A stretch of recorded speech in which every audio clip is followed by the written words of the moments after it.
سوائے کچھ کے وہ اس پہ وہ خلوص نیت سے کام کر رہے ہیں کہ جو مسائل ہیں جو معاملات ہیں وہ حل کر کے اور بالکل آئین کے تحت کانسٹیٹیوشن جو کہتا ہے اس کے تحت کے انتخابات وہ بر وقت ہوں اور صاف اور شفاف ہوں. اس کے بعد جو بھی حکومت آئے آ کے وہ اپنی مرضی سے اپنی پالیسی بنائے, اپنی اسٹریٹجی جو ہے وہ بنائے. لیکن بدقسمتی سے لوگ اور کچھ ایسی ایلیمنٹس کچھ وہ سیاسی جماعتوں کے اندر ایسے موجود ہیں جو یہ چاہتے ہیں کہ اس چیز کو ہوا بنایا جائے اور ایک وہ پریشر جو ہے وہ کریٹ کیا جائے.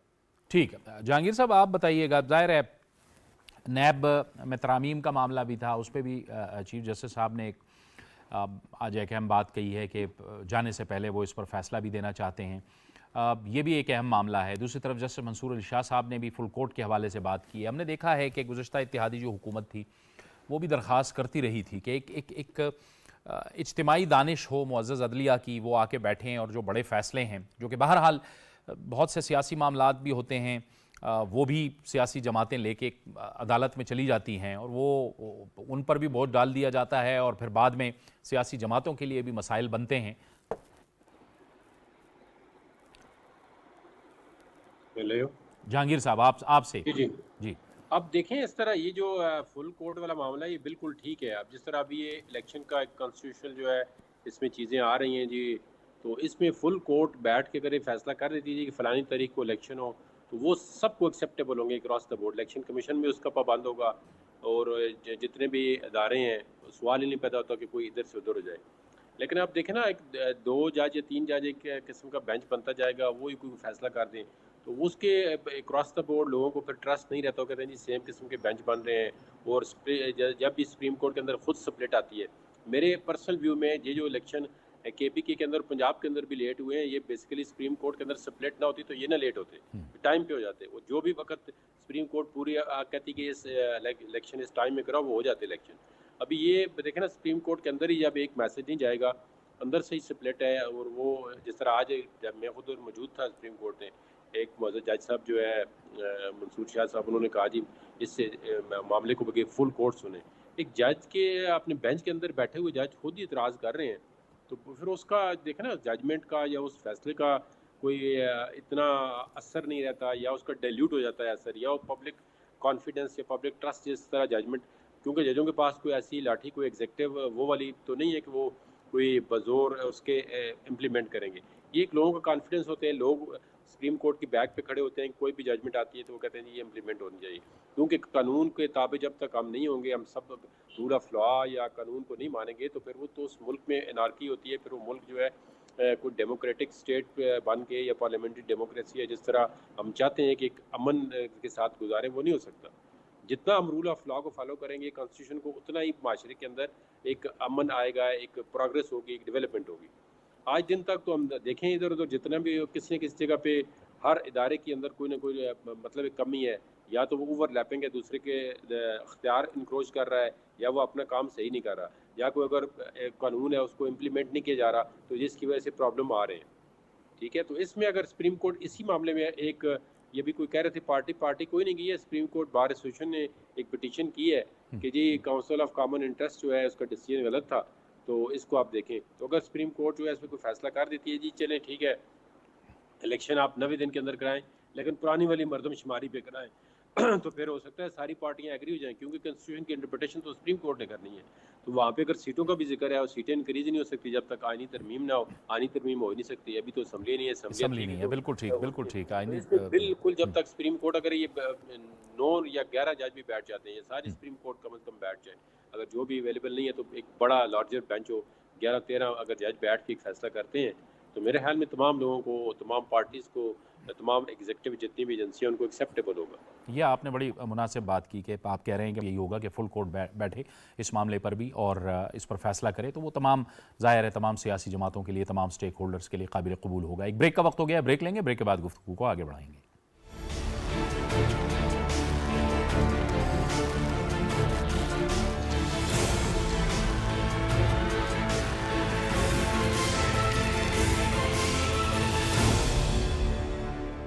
پروگرام میں ناظرین ایک بار پھر آپ کو خوش آمدید کہتے ہیں, گفتگو کو آگے بڑھاتے ہیں. فاروق فیصل صاحب وہی, جہانگیر صاحب بھی وہی بات کر رہے تھے کہ بہتر یہی ہے, مناسب یہی ہے کہ فل کورٹ بیٹھے اور اس حوالے سے کوئی فیصلہ سامنے آئے تو ظاہر ہے سب سٹیک ہولڈرز کو، تمام سیاسی قوتوں کو، تمام سیاسی جماعتوں کو یہ قابل قبول ہوگا. لیکن آن گراؤنڈ جو سچویشن ہے وہ تو ظاہر ہے الیکشن کمیشن نے بتا بھی دی ہے.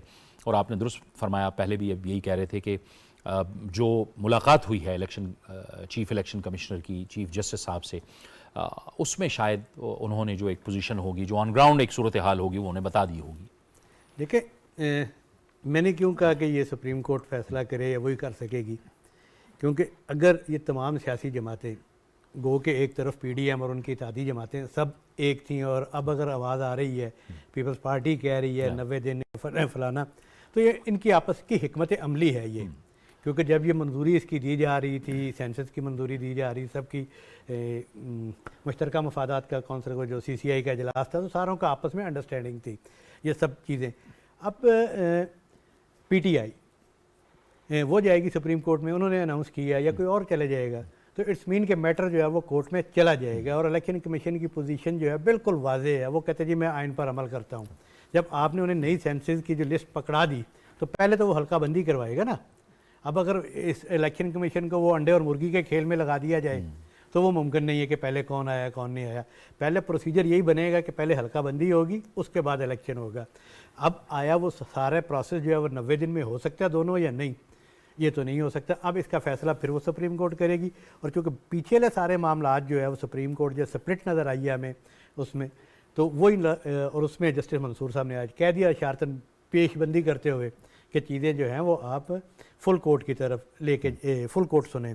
اور اگر وہ نہیں سنتے تو باقی اب چیف جسٹس جو موجودہ چیف جسٹس ہیں انہوں نے 16 تاریخ کو ریٹائر ہو جانا ہے، تو باقی دن رہ گئے ہیں سارے 28 دن میں سے بھی 5-6 دن جو ہیں آپ کے وہ نکل جائیں گے چھٹیوں کے اور ساری چیزوں کے اور پروسیجرز میں. ورکنگ ڈے ان سب چیزوں میں اگر آپ جیسے انہوں نے کہا جی مجھے شرمندگی ہوگی اگر میں نیب کیس میں فیصلہ نہ کر سکا، تو جسٹس منصور صاحب ترمیم کا فیصلہ نہ کر سکا، تو انہوں نے کہا جی فل کورٹ بنائیں اور تب یہ چیزیں آگے چلیں گی. تو ان کو پروسیجرل جو ہے انہیں اپنے ساتھیوں سے جو ہے نا کافی رکاوٹوں کا سامنا کرنا پڑے گا. بہتر ہوگا کہ اپنی اناؤں کے خول سے باہر نکلیں سب لوگ. سب الیکشن چاہتے ہیں تو فیصلہ بالآخر جب گھر میں کوئی مسئلہ ہوتا ہے تو گھر کے بڑے کرتے ہیں نا، اور اسی طرح جب ریاست ہے، ریاست کے معاملات ہیں تو عدالت نے حل کرنے ہوتے ہیں. اگر کوئی ڈسپیوٹ ہو جائے تو سپریم کورٹ کے چیف جسٹس اور باقی بھی سارے جسٹس صاحبان جو ہیں اگر کسی کی انا ہے اس سارے معاملے میں تو اس انا کے خول سے نکلیں. معذرت خواہوں کہ اگر اس میں توہین عدالت ہو جائے، لیکن چونکہ یہ 24 کروڑ عوام کا جو لوگوں کا مستقبل جو ہے وابستہ ہے، امیدیں ہیں کسی 1 2 4 5 بندے کی نہیں ہے، 24 کروڑ عوام کی جو ہے وہ وابستہ ہیں امیدیں. بالکل اسی طرح نگران سیٹ اپ چلتے جائیں گے. اب دیکھیں نگران حکومت آئی ہے، اس کے چیلنجز کوئی اور تھے. انہیں ایک فیصل آباد کا جڑا والا ایک ثانیہ جو پیش آ گیا، اور اس نے پاکستان کو کئی سال پیچھے چھوڑ دیا ہے. اور یہ ایسا دبا لگوایا ہے جس بدبختوں نے بھی یہ کیا ہے، وہ کئی سال کیا پاکستان کے چہرے سے اتر نہیں سکتا. جب ہم دوسرے ممالک کے حوالے سے بات کرتے ہیں کہ وہاں پہ یہ ہوتا ہے، وہاں پہ یہ ہوا، تو ہم وہ ساری تصاویر اور وہ ساری فوٹیج استعمال کرتے ہیں نا، تو اس کو بھی تو استعمال کیا جائے گا. تو بہتر یہی ہے کہ جو حل طلب معاملات ہیں 2 3 4 جو بھی ہیں وہ فیصلہ سپریم کورٹ میں ہونا ہے. تو بھائی یہ سارے لوگ چیف صاحب جو ہے فل کورٹ بنا کے جاتے یہ 20 دن ان کے پاس ہیں، فل کورٹ بنائیں، ان سب کے فیصلے دے کے جائیں. نہ وہ خود شرمندہ ہو، نہ عدلیہ شرمندہ ہو، اور نہ پاکستان کے 24 کروڑ عوام شرمندہ ہوں، اور ان کو آگے بڑھنے کا کوئی موقع مل سکے. بالکل ٹھیک ہے. وقار صاحب، ہمیں تو ظاہر ہے امن و امان، معیشت کے حوالے سے بڑے چیلنجز کا سامنا تھا، لیکن یہ جو فیصلہ آباد میں واقعہ ہوا، افسوسناک واقعہ ہوا، پوری دنیا میں ایک طرح سے پاکستان کو امبیرس کرنے کی کوشش کی گئی ایک ایسے وقت میں کہ اب سے چند دن پہلے ہم نے ملک کے اندر اقلیتوں کا قومی دن منایا ہے قائد اعظم محمد علی جناح کی فرمودات کی روشنی میں. ابھی کچھ دیر پہلے پنجاب کے وزیر اطلاعات عامر میر بات کر رہے تھے، اور وہ یہ کہہ رہے تھے کہ تحقیقات جاری ہیں، اس میں یہ بعید نہیں ہے کہ بیرونی سازش بھی ہو، کچھ اندرونی سازش بھی، کچھ بیرونی سازش بھی، اور بہت سے اہم شواہد ان کو ملے ہیں. یہ یقینی طور پر ایک قابل مذمت اور افسوسناک واقعہ ہوا ہے. بالکل آپ ٹھیک کہہ رہے ہیں جی. یہ ایک مکروہ عمل تھا اور ایک سوچی سمجھی جو سازش کے تحت یہ کیا گیا تاکہ عوامی جذبات کو ابھار کر فساد پھیلایا جائے اور پاکستان کا امن و امان جو ہے وہ خراب کیا جائے. لیکن خوش قسمتی یہ ہے کہ جو سیکورٹی کے ادارے ہیں، جو قانون نافذ کرنے والے ادارے ہیں، انہوں نے بڑی دانش مندی سے وہ معاملے کو ہینڈل کیا، اور بڑے وہ ٹرانسپیرنٹ وہ طریقے سے اس کی جو تحقیقات ہیں وہ ہو رہی ہیں. اور اس وقت بھی جب ہم وہ بات کر رہے ہیں تو وہاں پہ حالات جو ہیں بالکل کنٹرول میں ہیں، اور امید یہ ہے کہ بہت جلد جو ذمہ داران ہیں وہ کٹہرے میں ہوں گے. اور یہ کوئی پہلی دفعہ نہیں ہوا، اس سے پہلے بھی جب بھی پاکستان میں کوئی اکانومی اس کی گرو کرنے لگتی ہے، کوئی تھوڑا سا پاکستان اپنے وہ پیروں پہ وہ کھڑا ہونے کے لیے جیسے ہی کوئی سٹیپ لیتا ہے یا آگے بڑھتا ہے، تو کہیں نہ کہیں کسی نہ کسی طریقے سے دشمنان پاکستان جو ہیں وہ نشانہ بنانے کی کوشش کرتے ہیں اور پاکستان کا امن و امن وہ جو خراب کرنے کی کوشش کرتے ہیں. اور اس وقت ایسے جو حالات ہیں ان سے پوری قوم وہ مل کے ہی لڑ سکتی ہے. ریاستی ادارے یا سیکورٹی ادارے اکیلے یہ جو ڈیوٹی ہے وہ نہیں دے سکتے. جب تک پوری قوم جو ہے، تمام سیاسی جماعتیں، تمام مکاتب فکر کے لوگ یکجان ہو کر، یک زبان ہو کر وہ ریاستی اداروں یا سیکورٹی اداروں کا ساتھ نہیں دیں گے تو اس لعنت سے چھٹکارا نہیں پایا جائے گا. اور جب تک اس طرح کے مسائل ہوں گے، پاکستان جو ترقی کر رہا ہے اس کے راستے میں رکاوٹیں آتی رہیں گی. لہذا ضرورت اس امر کی ہے کہ سب کو یک زبان اور یکجان ہو کر اس طرح کی لعنت سے چھٹکارا حاصل کرنا چاہیے. جہانگیر جدوں صاحب، آپ بتائیے گا کہ بالکل ویسی ہی کارروائی ہونی چاہیے اس واقعے کے حوالے سے جیسے کہ ہم نے دیکھا کہ 9 مئی کے واقعات میں جو ریاستی نشانیاں تھیں ان پر حملہ کیا گیا، اس کے نتیجے میں جو ملوث افراد تھے ان کو گرفتار کیا گیا اور ان کے خلاف ایک ٹرائل اب بھی جاری ہے. اسی طرح کی کارروائی یہ اس واقعے میں ملوث افراد کے خلاف بھی ہونی چاہیے، کیونکہ ہم ظاہر ہے ہم ایک عبرت کا نشان بنائیں گے تو آگے ایک میسج جائے گا. نہیں دیکھیں، یہ تو آپ اسٹیٹ کی بیسک رسپانسبلٹی ہے کہ وہ ہر ایک سٹیزن کے لائف کی، اس کے ڈگنیٹی کی پروٹیکشن کی ذمہ داری ہے. وہاں پہ یہ نہیں لکھا ہوا کہ وہاں پہ لفظ ہے سٹیزن آئین کے اندر، وہاں پہ ایک مسلم، کرسچن، ہندو اس کا کوئی نہیں ہے. اور اگر آپ اپنے اسلام کو دیکھیں اور بیسیکلی منارٹیز کو ایکسٹرا رائٹ دینے کی ایکسٹرا کانشیس کیا گیا ہے اسٹیٹ کو کہ منارٹیز کے جو رائٹ ہیں ان کو پروٹیکٹ کریں. یہ دیکھیں، اور قائد اعظم نے جب تقریر بھی کی تھی تو انہوں نے کہا جی منارٹیز کا جتنے بھی رائٹس ہیں ان کو دینے چاہیے. اس لیے تو وہ پاکستان کے اندر رہ رہے ہیں، ورنہ تو وہ پاکستان کے اندر رہنا ہی پسند نہ کریں. اس لیے مسلمان جو ہیں باقی ملکوں کے اندر رہ رہے ہیں. اس طرح یہ ہمارے جو بھی کسی بھی مذہب سے تعلق رکھتے ہیں وہ وہاں کے یہاں کے سٹیزن ہیں یا یہاں پہ رہ رہے ہیں، تو ان کو اسٹیٹ کا کام ہے پروٹیکٹ کرنا. تو یہ جو واقعہ ہوا ہے بڑا کنڈیمنیبل واقعہ ہے، بڑا سیریس واقعہ ہے. اور اس میں جو بھی لوگ ملوث ہیں، جنہوں نے جو کوئی سازش کنسپریسی کے تحت یہ کام کیا ہے، ان کو کڑی اور سخت سزا دینی چاہیے. اور مجھے امید ہے کہ قانون جو ہے وہ اپنا راستہ بنائے گا اور اس طرح کے واقعات واقعی ملک کو ڈی اسٹیبلائز کرتے ہیں. اور اس کی جو اکانومی آج کیا میسج ہم یہ جس طرح بھی جس لوگوں نے کام کیا ہے، یہ ان کی اتنی تھنکنگ ہے یا دنیا کو کیا میسج دیا ہے کہ ہم اپنے جو دوسرے بھائی ہیں، دوسرے مذاہب کے لوگ ہیں یا مائنارٹیز میں ہیں، تو ان کے ساتھ ہم کیا سلوک کر رہے ہیں. مسلمان تو ایک دیکھیں مذہب جو اسلام ہے وہ تو امن کا مذہب ہے، وہ تو تشدد کی اجازت نہیں دیتا کسی صورت میں بھی. ایک چھوٹے سے چھوٹے تشدد بھی اسلام کے اندر یا ہمارے مذہب کے اندر یا کوئی اسٹیٹ اس کی اجازت نہیں دیتی. تو اس میں تو یہ تو میرے حال میں تو 9 مئی سے بھی بہت بڑا واقعہ ہے اور اس میں سخت سزا دینی چاہیے، کیونکہ 9 مئی کے تو انہوں نے کلپریٹس کو پکڑ لیا ہے سارا. تو اس میں بھی میرے حال میں اس کی طرح یا اس سے زیادہ جو ہے، کیونکہ اس کا امپیکٹ جو ہے پوری دنیا کے اندر جگہ ہمارے جو بین الاقوامی تعلقات ہیں، سفارتی تعلقات ہیں، ان پہ بڑا امپیکٹ پڑتا ہے. تو اس میں یہ بڑا سیریس معاملہ ہے اور آئندہ کے لیے اس کے اکا دکا دیکھیں واقع ہوتے رہتے ہیں. اب اتنا ہائی لیول پہ لوگوں کے گھروں کو جلا دینا، ان کے اندر ان کی املاک کو جلا دینا، ان کی پرسنل پراپرٹی کو، تو یہ بالکل اسٹیٹ کی ذمہ داری ہے. اس میں اگر ہم یہ کوئی ایکشن اسٹیٹ نے لے لیا ہے، پتہ چلا ہے، تو اس میں سخت سخت سزا ہونی چاہیے. اور میں جتنے بھی میرے خیال میں تو یہ ان پہ تو ٹیررزم کے چارجز، کیونکہ یہ ایک مذہبی تفرقے کو اور آبادی کے، اس میں بالکل ٹیررزم کے چارجز بنتے ہیں جو ہمارا ٹیررزم کا لا ہے. تو ان کو اینٹی ٹیررسٹ کورٹ میں اسپیڈی ٹرائل ہونا چاہیے اور پتہ چلنا چاہیے سامنے کہ ایک فیصلہ کس طرح ہوا ہے. جس بندے نے بھی جس جگہ سے بھی تعلق رکھتا ہے یہ کام کیا ہے، تو اس کو میرے خیال میں سخت سے سخت سزا جو ہے جو بھی قانون کے اندر اویلیبل ہے ملنی چاہیے. یہ فاروق فیصل صاحب، نقصان ہوا، املاک کا نقصان ہوا، ازالہ فوری طور پہ اس کا ہوگا، تبھی بہتری آئے گی، تبھی دنیا کو بھی میسج جائے گا. اور پھر اسٹیٹ کو ظاہر ہے ریاست کو بھی اپنی ذمہ داری اور اپنی عملداری قائم کرنا ہے. اور پھر جو ہم بات پہلے بھی کر رہے تھے کہ ہر اس طرح کے معاملات میں ہر شخص کا ایک کردار ہے. گلی، محلے کی مسجد، وہاں پر اگر ایسے لوگ ہوں گے جو وہاں سے اعلان کرے گا کہ آئیں جی اور جلاؤ گھیراؤ کریں، یہ تو تباہی ہو جائے گی خدا نخواستہ اگر ایسا چلتا رہا سلسلہ. جاوید صاحب، اللہ نہ کرے یہ سب کچھ آئندہ کبھی ہو. بالکل. یہ جو جان و مال کا نقصان ہے نا جی، یہ تو مال کا نقصان تو